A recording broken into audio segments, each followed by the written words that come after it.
70ನೇ ಕನ್ನಡ ರಾಜ್ಯೋತ್ಸವದ ಅಂಗವಾಗಿ ಧಾರವಾಡದಲ್ಲಿ ಜಿಲ್ಲಾ ಉಸ್ತುವಾರಿ ಸಚಿವರಾದ ಸಂತೋಷ್ ಲಾಡ್ ಧ್ವಜಾರೋಹಣ ಮಾಡಿದ್ರು. ಧಾರವಾಡ ಜಿಲ್ಲಾಡಳಿತದಿಂದ ನಗರದ ಆರ್.ಎನ್. ಶೆಟ್ಟಿ ಜಿಲ್ಲಾ ಕ್ರೀಡಾಂಗಣದಲ್ಲಿ ಆಯೋಜನೆ ಮಾಡಿದ್ದ ಕಾರ್ಯಕ್ರಮದಲ್ಲಿ ತಾಂತ್ರಿಕ ಕಾರಣದಿಂದ ವಿದ್ಯುತ್ ಪೂರೈಕೆಯಲ್ಲಿ ಅಡಚಣೆ ಉಂಟಾಗಿ ಕೆಲಕಾಲ ಕಾರ್ಯಕ್ರಮದಲ್ಲಿ ಅಡಚಣೆಯಾಗಿತ್ತು.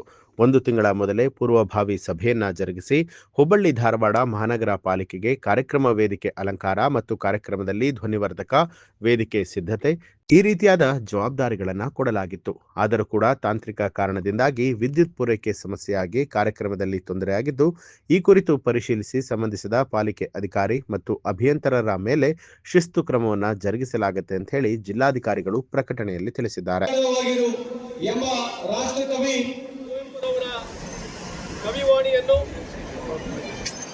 ಕವಿವಾಣಿಯನ್ನು ಕನ್ನಡ ರಾಜ್ಯೋತ್ಸವದ ಈ ಸಂದರ್ಭದಲ್ಲಿ ನೆನಪಿಸಿಕೊಳ್ಳೋಣ.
ರಾಜ್ಯೋತ್ಸವ ಸಮಯದಲ್ಲಿ ವಿದ್ಯುತ್ ಸಂಚಾರ ಸ್ಥಗಿತ, ಸಚಿವರ ಆಕ್ರೋಶ ಕೂಡ ಅರ್ಧಕ್ಕೆ ಮುಟಕು.